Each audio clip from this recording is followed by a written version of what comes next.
Welcome to all. എല്ലാവർക്കും secret P S സിയിലേക്ക് സ്വാഗതം. ഇന്ന് നമ്മൾ നോക്കാൻ പോകുന്നത് കഴിഞ്ഞ പരീക്ഷകളിൽ പി എസ് സി ചോദിച്ച ചോദ്യങ്ങളാണ് ട്ടോ. ഇനിയുള്ള പരീക്ഷകൾക്ക് പി എസ് സി ആവർത്തിക്കാവുന്ന ചോദ്യങ്ങളാണ്. അപ്പൊ ക്ലാസ്സുകൾ ഇഷ്ടമാണെന്നുണ്ടെങ്കിൽ സപ്പോർട്ട് ചെയ്യാണ്ട് നമ്മുടെ ചാനലിൽ പുതിയ SCRT ക്ലാസ്സുകൾ സ്റ്റാർട്ട് ചെയ്തിട്ടുണ്ട്. അതുപോലെ തന്നെ സിലബസ് പ്രകാരമുള്ള ക്ലാസ്സുകൾ ചെയ്യുന്നുണ്ട്. അതുപോലെ തന്നെ പ്രീവിയസ് ക്വസ്റ്റ്യൻ ആൻസേഴ്സ് അതുമായി ബന്ധപ്പെട്ട SCRT പാഠഭാഗങ്ങളൊക്കെ ചെയ്യുന്നുണ്ട് കേട്ടോ. അപ്പൊ ക്ലാസ്സുകൾ ഇഷ്ടമാണെന്നുണ്ടെങ്കിൽ സപ്പോർട്ട് ചെയ്യാം. നമുക്ക് ഇന്നത്തെ ക്ലാസ്സിലേക്ക് പോകാം. ഫസ്റ്റ് ക്വസ്റ്റ്യൻ എന്താന്ന് നോക്കിയേ. ചുവടെ തന്നിരിക്കുന്നവയിൽ 1857 ഒന്നാം സ്വാതന്ത്ര്യ സമരവുമായി ബന്ധപ്പെട്ട തെറ്റായ പ്രസ്താവന ഏതാണ്? അപ്പൊ ഞാൻ പറഞ്ഞല്ലേ, കഴിഞ്ഞ ക്ലാസ് നമ്മൾ ചെയ്തിരിക്കുന്നത് സിലബസ് പ്രകാരമുള്ള ഇന്ത്യ ഹിസ്റ്ററി ക്ലാസ് ആണ് ട്ടോ. അപ്പൊ ആ ഇന്ത്യ ഹിസ്റ്ററിയിലെ ഒന്നാം സ്വാതന്ത്ര്യ സമരവുമായി ബന്ധപ്പെട്ട കാര്യങ്ങളാണ് പറയുന്നത്. അപ്പൊ അതിൽ ഒരു പാർട്ടാണ് നമ്മൾ ഓൾറെഡി ചെയ്ത് കഴിഞ്ഞിട്ടുള്ളത്. ഇനിയും നമ്മൾ ആ ക്ലാസ്സുകൾ ചെയ്യുന്നതായിരിക്കും. ആ ഒരു ഭാഗത്ത് ചോദിച്ച ചോദ്യങ്ങളാണ് 1857 ഒന്നാം സ്വാതന്ത്ര്യ സമരവുമായി ബന്ധപ്പെട്ട ശരിയായ പ്രസ്താവന ഏതാണ് അല്ലെ. നോക്കിയേ. ഫൈസാബാദിൽ വിപ്ലവം നയിച്ചത് ആരാണ്? ഫൈസാബാദിൽ വിപ്ലവം നയിച്ചത് ആരായിരുന്നു? ഫൈസാബാദിൽ ആരാണ്? മൗലവി അഹമ്മദുള്ളയാണ് അല്ലെ. മൗലവി അഹമ്മദുള്ളയാണ്. ഫൈസാബാദിൽ വിപ്ലവം നയിച്ചത് ആരാണ്? മൗലവി അഹമ്മദുള്ളയാണ്. ഇനി ലക്നൌവിൽ ആരാണ് ലക്നൌവിൽ വിപ്ലവം നയിച്ചത്? ലക്നൌവിൽ വിപ്ലവം നയിച്ചത് ആരാണ്? മൗലവിയാണ്. തന്നിരിക്കുന്നത് തെറ്റാണ് അല്ലെ. ലക്നൌവിൽ വിപ്ലവം നയിച്ചത് ആരാണ്? ബീഗം ഹസ്രത്ത് മഹൽ ആയിരുന്നു അല്ലെ. ബീഗം ഹസ്രത്ത് മഹൽ ആയിരുന്നു ലക്നൌവിലെ ബീഗം ഹസ്രത്ത് മഹൽ ആയിരുന്നു. അതുപോലെ തന്നെ എന്താണ് ചോദിച്ചിരിക്കുന്നത്? ബീഹാറിലെ ആരയിൽ വിപ്ലവം നയിച്ചത് ആരാണ്? കൻവർ സിംഗ് ആണെന്ന് പറയുന്നത് ശരിയാണല്ലോ. കൻവർ സിംഗ് ആണ് ആരയിൽ ഉണ്ടായിരുന്നത്. ബറൌലിയിൽ വിപ്ലവം നയിച്ചത് ആരാണ്? ഖാൻ ബഹദൂർ ഖാൻ ആണ് അല്ലെ. ബറൌലിയിൽ വിപ്ലവം നയിച്ചത് ആരാണ്? ഖാൻ ബഹദൂർ ഖാൻ ആണ്. അതും ശരിയാണ്. അപ്പൊ ഇതിൽ ശരിയായ പ്രസ്താവനയാണ് ചോദിച്ചിരിക്കുന്നത്. എന്നാൽ തെറ്റായ പ്രസ്താവനയല്ലേ ചോദിച്ചിരിക്കുന്നത്. അപ്പൊ ഇവിടെ എന്താണ് തെറ്റ്? ഒന്നും രണ്ടും തെറ്റാണല്ലേ. നമ്മൾ ഒന്ന് പറഞ്ഞു ഫൈസാബാദിൽ പറഞ്ഞത് ആരാണ്? മൗലവി അഹമ്മദ് പറഞ്ഞു. ലക്നൌവിൽ ആരാ പറഞ്ഞത്? ബീഗം ഹസ്രത്ത് മഹൽ പറഞ്ഞു. ബീഹാറിലെ ആര്യയിൽ വിപ്ലവം നയിച്ചത് കൻവർ സിംഗ് ആണ്. ബറൂലിയിൽ വിപ്ലവം നയിച്ചത് ആരാണ്? ഖാൻ ബഹദൂർ ഖാൻ ആണ്. Next question. തന്നിരിക്കുന്ന ജോഡികളിൽ തെറ്റായവ ഏതാണ്? തിരുവനന്തപുരത്ത് അടിമത്ത നിരോധനം നടന്ന വർഷം ഏതാണെന്നല്ലേ ചോദിച്ചിരിക്കുന്നത്. ഏതാണ്? 1812 അല്ലെ. 1812 തിരുവനന്തപുരത്ത് അടിമത്ത നിരോധനം അല്ലെ. ഇനി കൊച്ചിയിൽ അടിമത്ത നിരോധനം എന്നാണ്. കൊച്ചിയിൽ അടിമത്ത നിരോധനം നടന്ന വർഷം ഏതാണ്? കൊച്ചിയിൽ അടിമത്ത നിരോധനം നടന്നത് 1845 അതും ശരിയാണ്. തിരുവനന്തപുരം യൂണിവേഴ്സിറ്റി കോളേജ് രൂപീകരണം തിരുവനന്തപുരത്ത് യൂണിവേഴ്സിറ്റി കോളേജ് രൂപീകരണത്തിന് ഇയർ എന്ന് പറയുന്നത് തെറ്റാണ്. ഇവിടെ 1837 നൽകിയിരിക്കുന്നത്. ശരിക്കും പറഞ്ഞാൽ 1834 എന്ത് നടക്കുന്നത്? തിരുവനന്തപുരത്തെ യൂണിവേഴ്സിറ്റി കോളേജ് രൂപീകരണം നടക്കുന്നത്. അപ്പൊ ഇവിടെ മൂന്നാമത്തെ പ്രസ്താവനയാണ് തെറ്റായിട്ട് വന്നത് അല്ലെ. ഇനി എറണാകുളം മഹാരാജാസ് കോളേജ് രൂപീകരണം എന്നാണ്? 1875 എറണാകുളം മഹാരാജാസ് കോളേജ് രൂപീകരണം 1875 ഇത് ശരിയാണ്. അപ്പോൾ നമുക്ക് തെറ്റായിട്ടുള്ളത് ഏതാന്ന് പറഞ്ഞു? തിരുവനന്തപുരം യൂണിവേഴ്സിറ്റി കോളേജ് രൂപീകരണമാണ്. അപ്പൊ നമ്മൾ എന്തൊക്കെയാണ് പറഞ്ഞത്? തിരുവനന്തപുരത്തെ അടിമത്ത നിരോധനം 1812 കൊച്ചിയിൽ അടിമത്ത നിരോധനം 1845 തിരുവനന്തപുരം യൂണിവേഴ്സിറ്റി കോളേജ് രൂപീകരണം 1834 എറണാകുളം മഹാരാജാസ് കോളേജ് രൂപീകരണം എന്നാണ്? 1875 ഈ ഇയേഴ്സ് ഒക്കെ പഠിച്ചു വെക്കാം കേട്ടോ. ഡിഗ്രി ലെവൽസിനും അതുപോലെ തന്നെ +2 പ്രിലിംസിനൊക്കെ ചോദിച്ചിട്ടുള്ള ക്വസ്റ്റ്യൻസ് ആണോ. Next question. ചുവടെ തന്നിരിക്കുന്നതിൽ ചൈനീസ് വിപ്ലവവുമായി ബന്ധപ്പെട്ട തെറ്റായ പ്രസ്താവന ഏതാണ്? അപ്പൊ ഏതൊക്കെയാണ് നമുക്ക് ശരിയെന്ന് നോക്കാം അല്ലെ. പീപ്പിൾസ് റിപ്പബ്ലിക് ഓഫ് ചൈന രൂപീകരിച്ചത് 1949 ഒക്ടോബർ 1 ശരിയാണല്ലേ. പീപ്പിൾസ് റിപ്പബ്ലിക് ഓഫ് ചൈന രൂപീകരിച്ചത് 1949 ഒക്ടോബർ 1 യുദ്ധാനന്തരം ചിയാങ് കൈഷേക്കും സംഘവും തായ്വാനിലേക്ക് ഓടിപ്പോയി. ശരിയാണല്ലോ. യുദ്ധാനന്തരം ചിയാങ് കൈഷേക്കും സംഘവും തായ്വാനിലേക്ക് ഓടിപ്പോയി. ചൈനയിൽ സാംസ്കാരിക വിപ്ലവം കൊണ്ടുവന്നത് മാവോ സേതുങ് ആണ്. ചൈനയിലെ സാംസ്കാരിക വിപ്ലവം കൊണ്ടുവന്നത് ആരാണ്? മാവോ സേതുങ് ആണ്. ഇവിടെ മാവോ സേതുങ്ങിന് ശേഷം ഹുവ ഗുവാഫിങ് ചൈനയിൽ അധികാരത്തിൽ വന്നു എന്നാണ് പറഞ്ഞിരിക്കുന്നത്. അത് തെറ്റാണ്ടോ. അപ്പൊ നമുക്ക് ഇവിടെ പഠിക്കാനുള്ളത് ശരിയായിട്ടുള്ളത് നോക്കാം. പീപ്പിൾസ് റിപ്പബ്ലിക് ഓഫ് ചൈന രൂപീകരിച്ചത് 1949 ഒക്ടോബർ 1 യുദ്ധാനന്തരം ചിയാങ് കൈഷേക്കും സംഘവും തായ്വാനിലേക്ക് ഓടിപ്പോയി. ചൈനയിൽ സാംസ്കാരിക വിപ്ലവം കൊണ്ടുവന്നത് മാവോ സേതുങ് ആണ്. മാവോ സേതുങ്ങിന് ശേഷം ഹുവാഗും ചൈനയിൽ അധികാരത്തിൽ വന്നു എന്ന് പറയുന്നതാണ് തെറ്റായിട്ടുള്ള ആൻസർ. പോളി 4 തെറ്റായിട്ടുള്ളത്. Next question. സാമൂഹ്യ പരിഷ്കർത്താവായ ചട്ടമ്പി സ്വാമികളുമായി ബന്ധപ്പെട്ട തെറ്റായ പ്രസ്താവന ഏതാണ്? 1151 തിരുവനന്തപുരം ജില്ലയിലെ കൊല്ലൂരിൽ ജനനം. ചട്ടമ്പി സ്വാമികൾ ജനിച്ചത് എവിടെയാണ്? തിരുവനന്തപുരത്തെ കൊല്ലൂരിലാണ് അല്ലെ. പക്ഷേ ഇയർ തെറ്റാണ് അല്ലെ. ആയിരത്തി എണ്ണൂറ്റി ഏതാണ്? 1853 തിരുവനന്തപുരം ജില്ലയിലെ കൊല്ലൂരിൽ ചട്ടമ്പി സ്വാമികൾ ജനിക്കുന്നത്. സ്വാമിനാഥ ദേശികർ ചട്ടമ്പി സ്വാമികളെ തമിഴ് വേദാന്ത ശാസ്ത്രം അഭ്യസിപ്പിച്ചു എന്ന് പറയുന്നുണ്ട്. ശരിയാണല്ലേ. സ്വാമിനാഥ ദേശികർ ചട്ടമ്പി സ്വാമികളെ തമിഴ് വേദാന്ത ശാസ്ത്രം അഭ്യസിപ്പിച്ചിട്ടുണ്ട്. ചട്ടമ്പി സ്വാമികളുടെ സ്മാരകം സ്ഥിതി ചെയ്യുന്നത് പന്മനയിലാണ് അല്ലെ. ചട്ടമ്പി സ്വാമികളുടെ സ്മാരകം സ്ഥിതി ചെയ്യുന്നത് എവിടെയാണ്?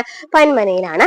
കേരളത്തിലെ ദേശനാമങ്ങൾ ചട്ടമ്പി സ്വാമികളുടെ കൃതിയാണ്. കേരളത്തിലെ ദേശനാമങ്ങൾ ചട്ടമ്പി സ്വാമികളുടെ കൃതിയാണ്. അതും ശരിയാണ്. അപ്പൊ തെറ്റ് വരുന്നത് ഒള്ളി ഒന്ന് അല്ലെ. ഒന്നാമത്തെ ക്വസ്റ്റ്യൻ എന്ന് പറയുന്നത് എന്താണ്? ചട്ടമ്പി സ്വാമി ജനിച്ചത് 1853 തിരുവനന്തപുരം ജില്ലയിലെ കൊല്ലൂരിലാണ് ജനിക്കേണ്ടത്. നെക്സ്റ്റ്, ചുവടെ തന്നിരിക്കുന്നതിൽ ശരിയായ ജോഡികൾ ഏതൊക്കെയാണ്? അപ്പൊ ഏതൊക്കെയാണ്? നാഗ്പൂർ സമ്മേളനത്തിലാണ് സഹകരണ പ്രസ്ഥാനം ആരംഭിക്കുന്നത്. നാഗ്പൂർ സമ്മേളനത്തിൽ വെച്ചിട്ടാണ്. അപ്പൊ അത് ശരിയാണ്. ഇനി ബോംബെ സമ്മേളനത്തിലാണ് പൂർണ്ണ സ്വരാജ് പ്രമേയം എന്ന് പറയുന്നുണ്ട്. തെറ്റാണല്ലേ. പൂർണ്ണ സ്വരാജ് പ്രമേയം ഏതിലായിരുന്നു? ലാഹോർ സമ്മേളനത്തിലായിരുന്നു. ബോംബെ സമ്മേളനത്തിൽ എന്താണ് നടന്നത്? Quit India പ്രമേയമായിരുന്നു. ബോംബെ സമ്മേളനത്തിൽ എന്താണ്? ക്വിറ്റ് ഇന്ത്യ പ്രമേയമാണ് നടന്നിട്ടുണ്ടായിരുന്നത്. ക്വിറ്റ് ഇന്ത്യ പ്രമേയം നടന്നത് ഏതിലാണ്? എന്താണ്? ബോംബെ സമ്മേളനത്തിലാണ് ക്വിറ്റ് ഇന്ത്യ പ്രമേയം നടന്നിട്ടുണ്ടായിരുന്നത്. ലാഹോർ സമ്മേളനം എന്താണെന്ന് പറഞ്ഞു അല്ലെ. പൂർണ്ണ സ്വരാജ് പ്രമേയമാണ് ലാഹോർ സമ്മേളനത്തിൽ നടന്നത്. ഇത് രണ്ടും ഇങ്ങനെ ക്രോസ് ചെയ്തിട്ടുണ്ട് വരാം. ബോംബെ സമ്മേളനം ക്വിറ്റ് ഇന്ത്യ പ്രമേയം, ലാഹോർ സമ്മേളനം പൂർണ്ണ സ്വരാജ് പ്രമേയം. സൂറത്ത് സമ്മേളനം എന്താണ്? ഇന്ത്യൻ നാഷണൽ കോൺഗ്രസിന്റെ വിഭജനം നടക്കുന്നത് സൂറത്ത് സമ്മേളനത്തിലാണ് അല്ലെ. അപ്പോൾ ഇവിടെ നമ്മൾ പറഞ്ഞിട്ടുള്ളത് എന്താണ്? ക്വസ്റ്റ്യൻ ശരിയായ ജോഡി ഇതാണ്. നാഗ്പൂർ സമ്മേളനവും സൂറത്ത് സമ്മേളനമാണ് ശരി. അതായത് 1ഉം 4ഉം അല്ലെ ശരി വരുന്നത്. ബോംബെ സമ്മേളനത്തിൽ ക്വിറ്റ് ഇന്ത്യ പ്രമേയം പാസാക്കി. ലാഹോർ സമ്മേളനത്തിൽ പൂർണ്ണ സ്വരാജ് പ്രമേയം പാസാക്കി. നെക്സ്റ്റ് ക്വസ്റ്റ്യൻ, അന്താരാഷ്ട്ര ടെസ്റ്റ് ക്രിക്കറ്റിന്റെ ചരിത്രത്തിൽ ഇന്ത്യൻ ടീമിന്റെ ഏറ്റവും കുറഞ്ഞ ഇന്നിംഗ്സ് സ്കോർ ഏത് രാജ്യത്തിനെതിരെയായിരുന്നു? അന്താരാഷ്ട്ര ടെസ്റ്റ് ക്രിക്കറ്റിന്റെ ചരിത്രത്തിൽ ഇന്ത്യൻ ടീമിന്റെ ഏറ്റവും കുറഞ്ഞ ഇന്നിംഗ്സ് സ്കോർ ഏത് രാജ്യത്തിനെതിരെയായിരുന്നു എന്നാണ് ക്വസ്റ്റ്യൻ. ഏത് രാജ്യത്തിനെതിരെയായിരുന്നു? ഓസ്ട്രേലിയക്കെതിരെയായിരുന്നു കേട്ടോ. ഓസ്ട്രേലിയക്കെതിരെയായിരുന്നു. നെക്സ്റ്റ് ക്വസ്റ്റ്യൻ, സിങ്ക് ഹോളുകളുടെ രൂപീകരണത്തിന് കാരണമായ രൂപവൽക്കരണ സഹായി ഏതാണ്? സിങ്ക് ഹോളുകളുടെ രൂപീകരണത്തിന് കാരണമാകുന്ന രൂപവൽക്കരണ സഹായി ഏതാണ്? ഭൂഗർഭജലം. നെക്സ്റ്റ് ക്വസ്റ്റ്യൻ, ലോകത്തിലെ ഏറ്റവും ഉയരം കൂടിയ വേലിയേറ്റങ്ങൾ ഉണ്ടാകുന്ന രാജ്യം. ലോകത്തിലെ ഏറ്റവും ഉയരം കൂടിയ വേലിയേറ്റങ്ങൾ ഉണ്ടാകുന്ന രാജ്യം തന്നിരിക്കുന്നതിൽ ഏത് രാജ്യമാണ്? ഏതാണ്? കാനഡയാണ് അല്ലെ. കാനഡയിലാണ് ഏറ്റവും ഉയരം കൂടിയ വേലിയേറ്റങ്ങൾ ഉണ്ടാകുന്ന രാജ്യം. നെക്സ്റ്റ് ക്വസ്റ്റ്യൻ, കടുപ്പം കുറഞ്ഞ ധാതു തന്നിരിക്കുന്ന ഏതാണ്? കടുപ്പം കുറഞ്ഞ ധാതു എന്നാണ് ചോദിച്ചിരിക്കുന്നത്. തന്നിരിക്കുന്നതിൽ ഏതാണ് കടുപ്പം കുറഞ്ഞത്? ടാൽക്ക് കേട്ടോ. ടാൽക്കാണ് കടുപ്പം കുറഞ്ഞ ധാതു എന്ന് പറയുന്നത്. ഏതാണ്? ടാൽക്കാണ്. ഭൂമധ്യരേഖാ പ്രദേശത്ത് ലഭിക്കുന്ന മഴ ഏതാണ്? ഭൂമധ്യരേഖാ പ്രദേശത്ത് ലഭിക്കുന്ന മഴ ഏതാണ്? തന്നിരിക്കുന്നതിൽ ഏതാണ്? സംവഹന വൃഷ്ടിയാണ് അല്ലെ. സംവഹന വൃഷ്ടിയാണ് ഭൂമധ്യരേഖാ പ്രദേശത്ത് ലഭിക്കുന്ന മഴ എന്ന് പറയുന്നത്. ഇതാണ് സംവഹന വൃഷ്ടി എന്നാണ് അറിയപ്പെടുന്നത്. നെക്സ്റ്റ് ക്വസ്റ്റ്യൻ, മൺസൂൺ കാലത്തിന് മുമ്പ് കേരളത്തിൽ ലഭിക്കുന്ന വേനൽ മഴ എന്താണ് അറിയപ്പെടുന്നത്? മൺസൂൺ കാലത്തിന് മുമ്പ് കേരളത്തിൽ ലഭിക്കുന്ന വേനൽ മഴ അറിയപ്പെടുന്നത് ഏതാണ്? മാംഗോ ഷവർ അല്ലെ. മാംഗോ ഷവർ ആണ് മൺസൂൺ കാലത്തിന് മുമ്പ് കേരളത്തിൽ ലഭിക്കുന്ന വേനൽ മഴ.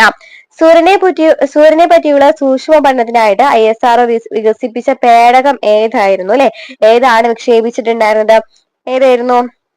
ആദിത്യായിരുന്നു അല്ലെ. ആദിത്യ L1 ആയിരുന്നു വിക്ഷേപിച്ചിട്ടുണ്ടായിരുന്നില്ലേ. ആദിത്യ L1 ആണ് സൂര്യനെ പറ്റിയുള്ള സൂക്ഷ്മ പഠനത്തിനായിട്ട് ISRO വികസിപ്പിച്ച പേടകം. നെക്സ്റ്റ് ക്വസ്റ്റ്യൻ, ഇന്ത്യൻ ആസൂത്രണത്തിന്റെ പിതാവ് എന്നറിയപ്പെടുന്നത് ആരാണ്? ഇന്ത്യൻ ആസൂത്രണത്തിന്റെ പിതാവ് എന്നറിയപ്പെടുന്നത് ആരാണ്? M വിശ്വേശ്വരയ്യാണ് ഇന്ത്യൻ ആസൂത്രണത്തിന്റെ പിതാവ് എന്നറിയപ്പെടുന്നത്. പുത്തൻ സാമ്പത്തിക നയത്തിന്റെ ലക്ഷ്യങ്ങൾ ഏതൊക്കെയാണ്? തന്നിരിക്കുന്നത്? ഉദാരവൽക്കരണം, ആഗോളവൽക്കരണം, സ്വകാര്യവൽക്കരണം ഒക്കെ എന്താണ്? പുത്തൻ സാമ്പത്തിക നയത്തിന്റെ ലക്ഷ്യങ്ങളാണ് അല്ലെ. നമ്മൾ പുത്തൻ സാമ്പത്തിക നയത്തെ ഡീറ്റെയിൽ ആയിട്ട് എടുത്തിട്ടുണ്ടായിരുന്നു കേട്ടോ. ക്ലാസ്സുകൾ കാണാത്തിട്ടുണ്ടെങ്കിൽ പോയി കാണാം. ഇവയെല്ലാമാണ് ആൻസർ വരുന്നത്. നെക്സ്റ്റ് ക്വസ്റ്റ്യൻ, ഖാരിഫ് വിളകൾ വിളവെടുക്കുന്ന സമയം ഏതാണ്? സെപ്റ്റംബർ മുതൽ ഒക്ടോബർ വരെയാണ്. ഹരിത വിപ്ലവത്തിന്റെ ഏഷ്യൻ ഭവനം എന്നറിയപ്പെടുന്ന രാജ്യം ഏതാണ്? ഹരിത വിപ്ലവത്തിന്റെ ഏഷ്യൻ ഭവനം എന്നറിയപ്പെടുന്ന രാജ്യം ഏതാണ്? തന്നിരിക്കുന്നത് ഫിലിപ്പൈൻസ് ആണ്. ഫിലിപ്പൈൻസ് ആണ് ഹരിത വിപ്ലവത്തിന്റെ ഏഷ്യൻ ഭവനം എന്നറിയപ്പെടുന്ന രാജ്യം. നെക്സ്റ്റ് ക്വസ്റ്റ്യൻ, 2022-23 കൂടി ഇന്ത്യയുടെ നവീകരണം ലക്ഷ്യമാക്കി നീതി ആയോഗ് ആരംഭിച്ച സംരംഭം ഏതാണ്? 2022-23 കൂടി ഇന്ത്യയുടെ നവീകരണം ലക്ഷ്യമാക്കി നീതി ആയോഗ് ആരംഭിച്ച സംരംഭം ഏതാണ്? തന്നിരിക്കുന്നതിൽ ഏതാണ്? Strategy for new India at 75. Strategy for new India at 75. Next question, 2023 ലോക ബാങ്കിന്റെ ലോജിസ്റ്റിക് പെർഫോമൻസ് സൂചികയിൽ ഇന്ത്യയുടെ സ്ഥാനം എത്രയാണ്?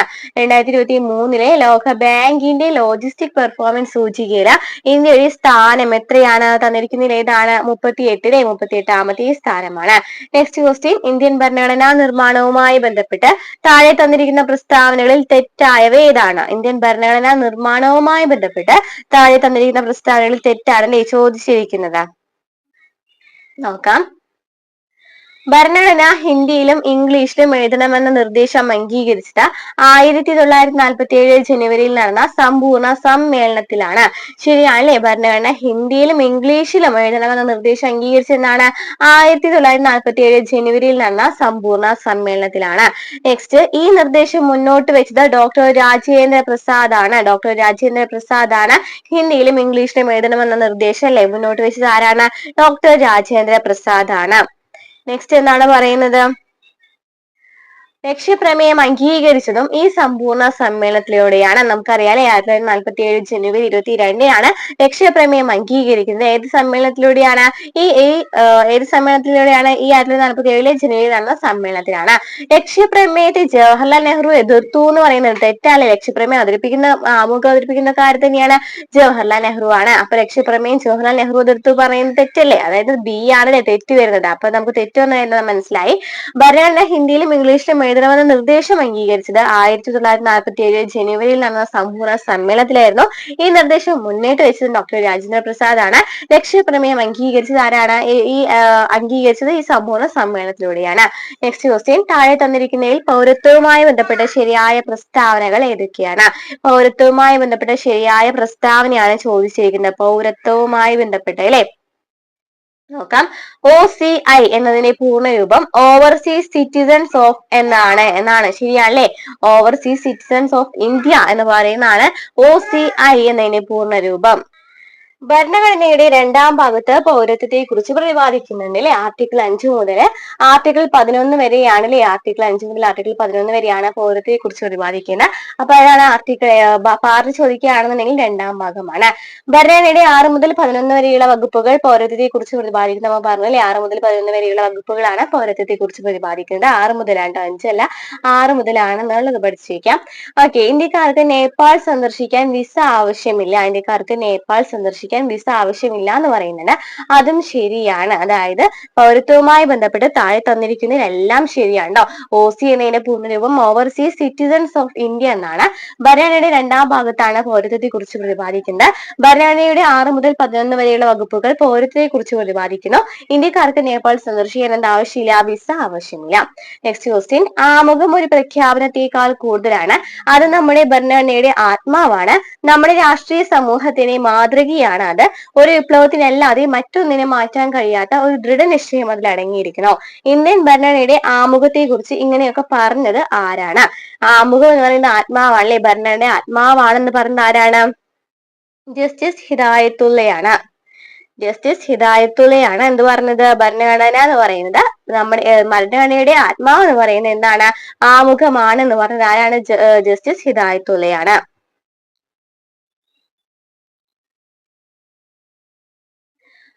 അപ്പൊ ആമുഖം ഒരു പ്രഖ്യാപനത്തെക്കാൾ കൂടുതലാണ്. അത് നമ്മുടെ ഭരണഘടനയുടെ ആത്മാവാണ്. നമ്മുടെ രാഷ്ട്രീയ സമൂഹത്തിന്റെ മാതൃകയാണത്. ഒരു വിപ്ലവത്തിനല്ലാതെ മറ്റൊന്നിനെ മാറ്റാൻ കഴിയാത്ത ഒരു ദൃഢനിശ്ചയം അതിൽ അടങ്ങിയിരിക്കുന്നത് പറഞ്ഞ ആരാണ്? ജസ്റ്റിസ് ഹിദായത്തുള്ളയാണ്. നെക്സ്റ്റ് ക്വസ്റ്റ്യൻ നോക്കാം. മൗലിക അവകാശങ്ങളുമായി ബന്ധപ്പെട്ട ശരിയായ പ്രസ്താവനകൾ കണ്ടെത്തുക. മൗലിക അവകാശങ്ങളുമായി ബന്ധപ്പെട്ട ശരിയായ പ്രസ്താവന. നമ്മുടെ മൗലിക അവകാശങ്ങളിൽ ചിലത് പൗരന്മാർക്ക് മാത്രമേ ലഭിക്കൂ എന്ന് പറയുന്നത് ശരിയാണോ?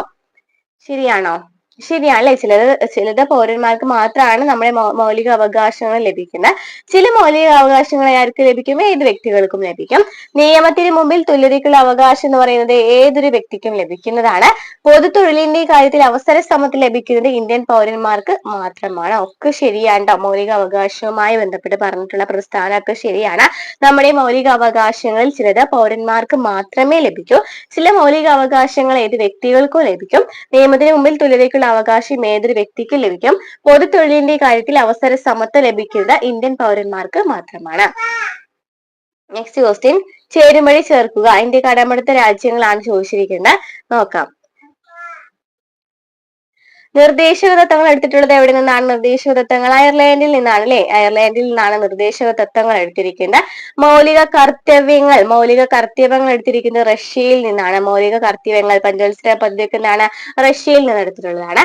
അവശിഷ്ട അധികാരങ്ങൾ എവിടെ നിന്നാണ്? അവശിഷ്ട അധികാരങ്ങൾ കാനഡയിൽ നിന്നാണ് അവശിഷ്ട അധികാരങ്ങൾ എടുത്തിരിക്കുന്നത്.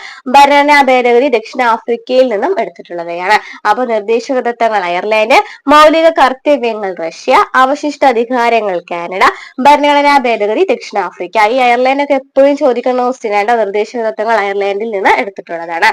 ഓക്കെ. നെക്സ്റ്റ് ക്വസ്റ്റ്യൻ, 24ാമത്തെ, ഡേഷ് സ്ഥാനത്തേക്കുള്ള തെരഞ്ഞെടുപ്പിന് താഴെ പറയുന്ന യോഗ്യതകൾ ആവശ്യമാണ്. ഇന്ത്യൻ പൗരനായിരിക്കണം, 35 വയസ്സ് പൂർത്തിയായിരിക്കണം, ലാഭകരമായ ഒരു പദവിയും വഹിക്കരുത്, രാജ്യസഭാംഗമായി തെരഞ്ഞെടുക്കാൻ യോഗ്യത ഉണ്ടായിരിക്കണം. ആരാണ് രാജ്യസഭാംഗമായി തെരഞ്ഞെടുക്കാൻ യോഗ്യതയുള്ള ആൾ? ആരായിരിക്കും? ഉപരാഷ്ട്രപതിയാണ് അല്ലെ? ഉപരാഷ്ട്രപതിയാണ്. അപ്പൊ ഇന്ത്യൻ പൗരനായിരിക്കണം, 35 വയസ്സ് പൂർത്തിയായിരിക്കണം, ലാഭകരമായ ഒരു പദവിയും വഹിക്കരുത്, രാജ്യസഭാംഗമായി തെരഞ്ഞെടുക്കാൻ യോഗ്യതയായി ഉപരാഷ്ട്രപതിക്ക് ഉണ്ടായിരിക്കണം. ഓക്കെ, ക്ലിയർ ആയല്ലോ? നെക്സ്റ്റ്, പുസ്തകങ്ങളും അവരുടെ രചയിതാക്കളെയും കണ്ടെത്തുക. The power of the prime minister.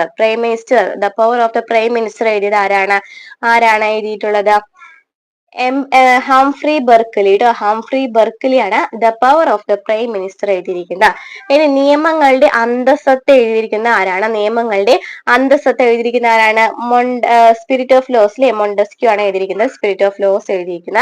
India 2020 എഴുതിയിരിക്കുന്ന ആരാണ് എഴുതിയിരിക്കുന്നത്? ഇന്ത്യ 2020 എഴുതിയിരിക്കുന്ന ആരാണ്? Doctor A P J Abdul Kalam ആണ്. Doctor A P J Abdul Kalam ആണ് എഴുതിയത് ഇന്ത്യ 2020. മൈ ട്രൂത്ത് എഴുതിയത് ആരാണ്? ഇന്ദിരാഗാന്ധിയാണ് മൈ ട്രൂത്ത് എഴുതിയത്. അപ്പൊ the power of the prime minister Humphrey ബർക്കലി, നിയമങ്ങളുടെ അന്തസ്സത്ത spirit of loss Montesquieu, India 2020 doctor A P J Abdul Kalam, my truth Indira Gandhi. Next question, താഴെ തന്നിരിക്കുന്നതിൽ തെറ്റായ ജോഡികൾ ഏതൊക്കെയാണ്? ഏതൊക്കെയാണെന്നാണ് ചോദിച്ചിരിക്കുന്നത്. നോക്കിയേ. ബൽവന്ത് റായ് കമ്മീഷൻ നിലവിൽ വന്നത് എന്നാണ്? 1957 ബൽവന്ത് റായ് കമ്മീഷൻ നിലവിൽ വന്നത് എന്നാണ്? 1957. ഇനി പി കെ തുങ്കൻ കമ്മീഷൻ വന്നത് എന്നാണ്? പി കെ തുങ്കൻ കമ്മിറ്റി 1989 വന്നത്. ഈ നമ്മുടെ ക്ലാസ്സുകൾ കാണുന്നവർക്ക് അറിയാം, പി കെ തുങ്കൻ കമ്മീഷനെ കുറിച്ചിട്ട് നാം പ്രീവിയസ് ക്വസ്റ്റ്യൻ പേപ്പർ ആൻസേഴ്സ് ചെയ്യുമ്പോൾ കൂടുതലായിട്ട് കണ്ട ക്വസ്റ്റ്യൻ ആണല്ലേ? ഓക്കെ, ആ ക്ലാസ്സുകൾ കാണാത്തുണ്ടെങ്കിൽ പോയി കണ്ടോ. പ്രീവിയസ് ക്വസ്റ്റ്യൻ പേപ്പർ റിവിഷൻസ് നമ്മൾ കുറെ ചെയ്തിട്ടുണ്ട്. നെക്സ്റ്റ് എന്താണ്? അശോക് മേത്ത കമ്മീഷൻ. 1977 അശോക് മേത്ത കമ്മീഷൻ വന്നത്. സർക്കാരിയ കമ്മീഷൻ വന്നതെന്നാണ്? 1983 സർക്കാരിയ കമ്മീഷൻ നിലവിൽ വന്നത്. നമ്മൾ തെറ്റായി ജോഡി പി കെ തുങ്കൻ കമ്മീഷൻ ആണ് പറഞ്ഞു. അപ്പൊ Balwant commission 1957, P K Thungon commission 1989, Ashok Mehta commission 1977, Sarkaria commission 1983. പഠിച്ചേക്കാടോ. നെക്സ്റ്റ് ക്വസ്റ്റ്യൻ, ജമ്മു കാശ്മീരുമായി ബന്ധപ്പെട്ട് താഴെ തന്നിരിക്കുന്ന പ്രസ്താവന ഏതൊക്കെയാണെന്ന് ചോദിച്ചിരിക്കുന്നത്. പ്രസ്താവനകളിൽ ശരിയായവ ഏതാണെന്ന് ചോദിച്ചിരിക്കുന്നത്. ജമ്മു കാശ്മീരിന് പ്രത്യേക പദവി നൽകുന്ന വകുപ്പ് 370 എടുത്തു കളഞ്ഞാൽ കേന്ദ്ര ഗവൺമെന്റ് തീരുമാനം 2023 ഡിസംബറിൽ സുപ്രീം കോടതി ശരിവെച്ചു. ശരിയാണോ? ജമ്മു കാശ്മീരിന് പ്രത്യേക പദവി നൽകുന്ന വകുപ്പ് 370 എടുത്തു കളഞ്ഞാൽ കേന്ദ്ര ഗവൺമെന്റിന്റെ തീരുമാനം 2023 ഡിസംബറിൽ സുപ്രീം കോടതി ശരിവെച്ചിട്ടുണ്ടായിരുന്നു. ജമ്മു കാശ്മീരിനെ 2 കേന്ദ്രഭരണങ്ങളായിട്ട് മാറ്റിയത് 2019 എന്നാണ് പറയുന്നത്. ജമ്മു കാശ്മീരിനെ 2 കേന്ദ്രഭരണങ്ങളായി മാറ്റിയത് 2019. രാജതരംഗിണി കാശ്മീരിന്റെ ചരിത്രം വിശദമാക്കുന്ന പുസ്തകമാണ്. രാജതരംഗിണി കാശ്മീരിന്റെ ചരിത്രം വിശദമാക്കുന്ന പുസ്തകമാണ്. അതും ശരിയാണ്. 2019 ജൂണിൽ ജമ്മു കാശ്മീരിൽ സാമ്പത്തിക അടിയന്തരാവസ്ഥ പ്രഖ്യാപിച്ചു എന്ന് പറയുന്നത് തെറ്റാണ് വരുന്നത്. അപ്പൊ ശരിയായ ഏതൊക്കെയാണ്? ജമ്മു കാശ്മീരിന് പ്രത്യേക പദവി നൽകുന്ന വകുപ്പ് 370 എടുത്തു കളഞ്ഞു. കേന്ദ്ര ഗവൺമെന്റ് തീരുമാനം 2023 ഡിസംബറിലാണ് സുപ്രീം കോടതി ശരിവെച്ചത്. ജമ്മു കാശ്മീരിനെ 2 കേന്ദ്രഭരണങ്ങളായി മാറ്റിയത് 2019 രാജ്യത്തരങ്ങിണി കാശ്മീരിന്റെ ചരിത്രം വിശദമാക്കുന്ന പുസ്തകമാണ്. നെക്സ്റ്റ് ക്വസ്റ്റ്യൻ, ഇന്ത്യൻ ഭരണഘടനയുടെ 73, 74 ഭേദഗതികളുടെ അനന്തരഫലങ്ങളിൽ പെടാത്തത് ഏതാണ്? 73ഉം 74ഉം ഭേദഗതികളുടെ അനന്തരഫലങ്ങളിൽ പെടാത്തതാണ് ചോദിച്ചിരിക്കുന്നത് അല്ലെ. നോക്കിയോക്കെ, സംസ്ഥാന തെരഞ്ഞെടുപ്പ് കമ്മീഷന്റെ രൂപീകരണം എന്ന് പറയുന്നത് ഇതാണ്. ആർട്ടിക്കിൾ 73, 74 ഭേദഗതിയുമായിട്ട് ആർട്ടിക്കിൾ 73, 74 ഭേദഗതിയുമായി ബന്ധപ്പെട്ടതാണ് സംസ്ഥാന തെരഞ്ഞെടുപ്പ് കമ്മീഷന്റെ രൂപീകരണം എന്ന് പറയുന്നത്. ഓക്കെ, 10ാമത്തെ പട്ടിക എന്ന് പറയുന്നത് ഇതിൽ വരുന്നില്ല കേട്ടോ. 10ാമത്തെ പട്ടിക വരുന്നില്ല. 11ഉം 12 പട്ടികയാണ് 73ഉം 74ലും വരുന്നില്ല. 73 ഭേദഗതി നമുക്കറിയാം പഞ്ചായത്തുമായി ബന്ധപ്പെട്ടതാണ്. 74ാമത്തെ ഭേദഗതിയോ മുനിസിപ്പാലിറ്റിയുമായി ബന്ധപ്പെട്ടതാണ്. അപ്പൊ ഇത് 11, 12 പട്ടികകളിലായിട്ടാണ് വരുന്നത്. അപ്പോൾ തെറ്റായിട്ട് വരുന്നത് 10ാം പട്ടികയാണ്. സംസ്ഥാന തെരഞ്ഞെടുപ്പ് കമ്മീഷന്റെ രൂപീകരണം 11, 12 എന്നിവയൊക്കെയാണ് എന്തിൽ വരുന്നത്? തെരഞ്ഞെടുപ്പ് കമ്മീഷന്റെ രൂപീകരണം പഞ്ചായത്ത്, മുനിസിപ്പാലിറ്റി ഒക്കെ വരുന്നത് ആർട്ടിക്കിൾ 73, 74ലാണ്. നെക്സ്റ്റ് ക്വസ്റ്റ്യൻ, ചേരുംപടി ചേർക്കുക. അഭയകിരണം പദ്ധതി ആർക്ക് നൽകി വരുന്നതാണ്? അഭയകിരണം പദ്ധതി എന്ന് പറയുന്നത് വിധവകൾക്കാണ് അല്ലെ. അഭയകിരണം പദ്ധതി നടക്കുന്നത് ആർക്കാണ്? വിധവകൾക്ക് സാമ്പത്തിക സഹായമാണ് അഭയകിരണം പദ്ധതിയിലൂടെ നൽകുന്നത്. വിധവകൾക്ക് സാമ്പത്തിക സഹായം നൽകുന്നു. നെക്സ്റ്റ്, വിദ്യാകിരണം പദ്ധതി. വിദ്യാകിരണം അല്ലെ. വിദ്യാകിരണം എന്ന് പറയുമ്പോൾ ആർക്കായിരിക്കും നൽകുന്നുണ്ടായിരിക്കുക? വിദ്യാകിരണം നൽകുന്നുണ്ടായ ആർക്കായിരിക്കും? വികലാംഗരുടെ മക്കൾക്ക് വിദ്യാഭ്യാസ സഹായം ഉണ്ടാവും. വിദ്യാഭ്യാസ സഹായമാണ് വിദ്യയുമായി ബന്ധപ്പെട്ടത് അല്ലെ. വികലാംഗരുടെ മക്കൾക്കുള്ള വിദ്യാഭ്യാസ സഹായമാണ് വിദ്യാകിരണം പദ്ധതി. ഇനി താലോലം പദ്ധതി ആർക്കാണ്? മാരക രോഗങ്ങൾ ഉള്ള 18 വയസ്സിൽ താഴെയുള്ള കുട്ടികൾക്കുള്ള ചികിത്സാ സഹായമാണ് താലോലം പദ്ധതി. മാരക രോഗങ്ങളുള്ള 18 വയസ്സിൽ താഴെയുള്ള കുട്ടികൾക്കുള്ള ചികിത്സാ സഹായമാണ് താലോലം പദ്ധതി. ഇനി വിദ്യാജ്യോതി പദ്ധതി PH വിദ്യാർത്ഥികൾക്ക് പഠനത്തിനുള്ള സാമ്പത്തിക സഹായം നൽകുന്നവയാണ്. അപ്പൊ അഭയകിരണം പദ്ധതി എന്ന് പറയുന്നത് ആർക്കാണ്? വിധവകൾക്കുള്ള സാമ്പത്തിക സഹായം. വിദ്യാകിരണം പദ്ധതി വികലാംഗരുടെ മക്കൾക്കുള്ള വിദ്യാഭ്യാസ സഹായം. താലോലം പദ്ധതി മാരക രോഗങ്ങളുള്ള 18 വയസ്സിൽ താഴെയുള്ള കുട്ടികൾക്കുള്ള ചികിത്സാ സഹായം. വിദ്യാജ്യോതി പദ്ധതി PH വിദ്യാർത്ഥികൾക്ക് പഠനത്തിനുള്ള സാമ്പത്തിക സഹായം. നെക്സ്റ്റ് ക്വസ്റ്റ്യൻ, താഴെ തന്നിരിക്കുന്നതിൽ തെറ്റായ പ്രസ്താവനകൾ ഏതൊക്കെയാണെന്നാണ് ചോദിച്ചിരിക്കുന്നത്. തെറ്റായ പ്രസ്താവനകളാണ് ചോദിച്ചിരിക്കുന്നത് അല്ലെ. അപ്പൊ ശരിയായതൊക്കെ നമുക്ക് പറഞ്ഞു പോവാട്ടോ. കേരളത്തിലെ ഇപ്പോഴത്തെ ചീഫ് സെക്രട്ടറി ആരാണ്? വി വേണു IAS ആണ്. വി വേണു IAS ആണ് കേരളത്തിലെ ഇപ്പോഴത്തെ ചീഫ് സെക്രട്ടറി ആരാണ്? വി വേണു IAS ആണ്. കേരള നിയമനിർമ്മാണ സഭ ഏകമണ്ഡല നിയമനിർമ്മാണ സഭയാണ് അല്ലെ. കേരള നിയമനിർമ്മാണ സഭ എന്ന് പറയുന്നത് എന്താണ്? ഏകമണ്ഡല നിയമനിർമ്മാണ സഭയാണ്. കേരള നിയമനിർമ്മാണ സഭ ഡെപ്യൂട്ടി സ്പീക്കർ ആരാണ്? ചിറ്റയം ഗോപകുമാരാണ് അല്ലെ. ചിറ്റയം ഗോപകുമാരാണ് കേരള നിയമനിർമ്മാണ സഭ ഡെപ്യൂട്ടി സ്പീക്കർ എന്ന് പറയുന്നത്. അപ്പൊ ഇത് തെറ്റ് വരുന്നത് ഏതാണ്? കേരളത്തിലെ ADGP ഇവിടെ തന്നിരിക്കുന്ന തെറ്റാണ്. ഇപ്പോഴത്തെ കേരളത്തിലെ ADGP ആരാണ്? ഇവിടെ മനോജ് കുമാറിനാണ് നൽകിയിരിക്കുന്നത്. മനോജ് എബ്രഹാം ആണ്. മനോജ് എബ്രഹാം ആണ് IPS എന്ന് പറയുന്ന ആരാണ്? മനോജ് എബ്രഹാം ആണ് കേരളത്തിലെ ADGP എന്ന് പറയുന്നത്. അപ്പൊ 4ാമത്തെ പ്രസ്താവനയാണ് തെറ്റായിട്ട് തന്നിരിക്കുന്നത്. കേരളത്തിലെ ഇപ്പോഴത്തെ chief secretary V Venu IAS ആണ്. കേരള നിയമനിർമ്മാണ സഭ ഏകമണ്ഡല നിയമനിർമ്മാണ സഭയാണ്. കേരള നിയമനിർമ്മാണ സഭ ഡെപ്യൂട്ടി സ്പീക്കർ ചിറ്റയം ഗോപകുമാറാണ്. കേരളത്തിലെ ADGP ആരാണ്? മനോജ് എബ്രഹാം ആണ്. നെക്സ്റ്റ് ക്വസ്റ്റ്യൻ, ഏറ്റവും കൂടിയ അനുപാതത്തിൽ ആഗോള താപനത്തിന് കാരണമാകുന്ന ഹരിതഗൃഹ വാതകം ഏതാണ്? ഏറ്റവും കൂടിയ അനുപാതത്തിൽ ആഗോള താപനത്തിന് കാരണമാകുന്ന ഹരിതഗൃഹ വാതകം തന്നിരിക്കുന്നതിൽ ഏതാണെന്നാണ് ചോദിച്ചിരിക്കുന്നത്. ഏതാണ്? കാർബൺ ഡൈ ഓക്സൈഡ് അല്ലെ. കാർബൺ ഡൈ ഓക്സൈഡ് ആണ് ഏറ്റവും കൂടുതൽ ആഗോള താപനത്തിന് കാരണമാകുന്നത്. കാർബൺ ഡൈ ഓക്സൈഡ് ആണ്. നെക്സ്റ്റ് ക്വസ്റ്റ്യൻ, താഴെ തന്നിരിക്കുന്ന പ്രസ്താവനയുടെ ഏറ്റവും ശരിയായത് ഏതാണ്? മനുഷ്യഹൃദയത്തിനെ പേസ് മേക്കർ സ്ഥിതി ചെയ്യുന്ന എവിടെയാണെന്നാണ് ചോദിച്ചിരിക്കുന്നത്. മനുഷ്യഹൃദയത്തിനെ പേസ് മേക്കർ സ്ഥിതി ചെയ്യുന്ന എവിടെയാണ്? വലത് ഏട്രിയത്തിന് വലത് മുകൾ കോണിലാണ് എന്ത് സ്ഥിതി ചെയ്യുന്നത്? Pacemaker. മനുഷ്യഹൃദയത്തിന്റെ പേസ് മേക്കർ സ്ഥിതി ചെയ്യുന്ന വലത് ഏട്രിയത്തിന് വലത് മുകൾ കോണിലാണ്. നെക്സ്റ്റ് ക്വസ്റ്റ്യൻ, 2021 ഡേവിഡ് ജൂലിയസും ആഡം പറ്റാപൊയ്റ്റിയനും ചേർന്ന് നോബൽ പുരസ്കാരം നേടിയത് ഏത് മേഖലയിലാണ്? 2021 ചോദിച്ചിരിക്കുന്നത്. നോബൽ പുരസ്കാരമാണ് ചോദിച്ചിരിക്കുന്നത്. ആർക്കാണ്? വൈദ്യശാസ്ത്രത്തിലാണ് ആഡം പറ്റാപൊയ്റ്റിയനും അതുപോലെ തന്നെ ഡേവിഡ് ജൂലിയസിനും വൈദ്യശാസ്ത്രത്തിൽ നോബൽ പുരസ്കാരം ലഭിക്കുന്നത്. നെക്സ്റ്റ് ക്വസ്റ്റ്യൻ, ചേരുംപടി ചേർത്ത് ഉചിതമായ ഉത്തരം തെരഞ്ഞെടുത്ത് എഴുതുക. മലേറിയ എന്ന് പറയുന്നത് ഏതാണ്? തന്നിരിക്കുന്നത് ഏതാണ്? മലേറിയ എന്ന് പറയുന്നത് ഏത് രോഗമാണ്? മലേറിയ എന്ന് പറയുന്നത് ഏതാണ്? പ്രോട്ടോസോവിയ അല്ലെ, പ്രോട്ടോസോവിയാണ് മലേറിയ എന്ന് പറയുന്നത്.